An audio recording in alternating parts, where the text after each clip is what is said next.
Дорогие предприниматели из регионов, представители.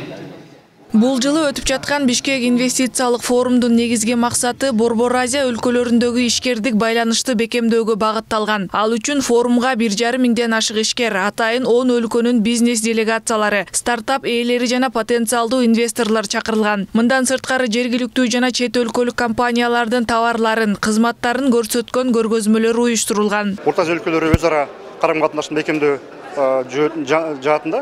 Экинчи тема бул тамак аш коопсуздугу.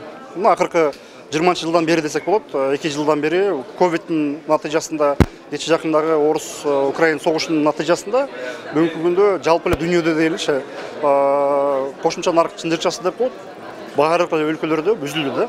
Азыр тамак аш коопсуздугу баардык өлкөлөрдө биринчи орунга туруп калды. Товарларды жүгүртүүдө коңшу мамлекеттердин чек арасынан өтүүдө көйгөй жаралып жаткандыктан форумда бул маселе да көтөрүлөрүн кошумчалады. Ал эми форумдун жүрүшүндө аймактардан жана чет жактан келген ишкерлердин жакындан таанышуусуна мүмкүнчүлүк жаралды. Ишкер менен инвестордун байланышуусуна жол ачкан Бишкек инвестициялык форумунда ар бир келген бизнес өкүлү өзүнүн өндүрүшүн башкаларга таанытып, инвестиция тартуусуна шарттар түзүлдү. Кыргызстан региондорунан, коңшу Казакстан, Өзбекстандан, андан сырткары биз бул жылы Түштүк Чыгыш Азияга басым жасаганбыз. Ал жактан Индонезия, Бангладеш, Индия, анан Монголиядан, Орусия Федерациясынан бир топ ишкерлер бар. Ошол эле учурда эл аралык ишкерлердин жана баяндамачылардын презентациялары, аялдардын ишкердиги жана венчурдук инвестиция боюнча мастер-класстар көрсөтүлдү. Мындан сырткары атайын конкурстун негизинде тандалган 20 бизнес долбоору презентацияланып, инвесторлор менен түз сүйлөшүүгө аянтча түзүлдү. Европанын, мына Чехиянын да башка мамлекеттердин өкүлдөрүн көрүп атабыз азыр.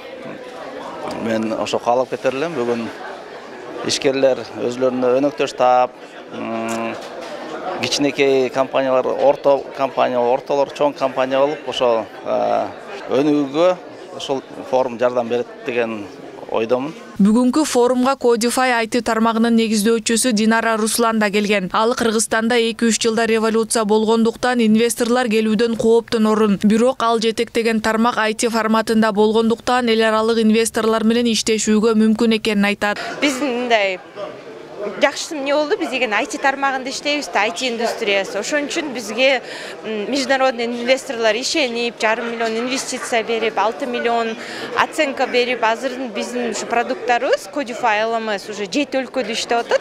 Учурда IT тармагында тарых жаратып жатканын, анын келечеги алдыда экенин кошумчалады. Ал эми BIF 2022 форумунун жүрүшүндө чет өлкөдөн келген инвесторлор Кыргызстандын тигүү тармагына кызыгуу артып, Кыргызстандагы ишкерлердин потенциалын жогору баалашты. Белгилей кетсек, аталган форум Jia Бизнес ассоциациясы тарабынан 2015 жылдан бери өткөрүлүп келет. Бул жылдар аралыгында жүздөгөн бизнес долбоорлорго 13 миллион ақш доллар өлчөмүндөгү инвестиция тартууга аянтча болгон.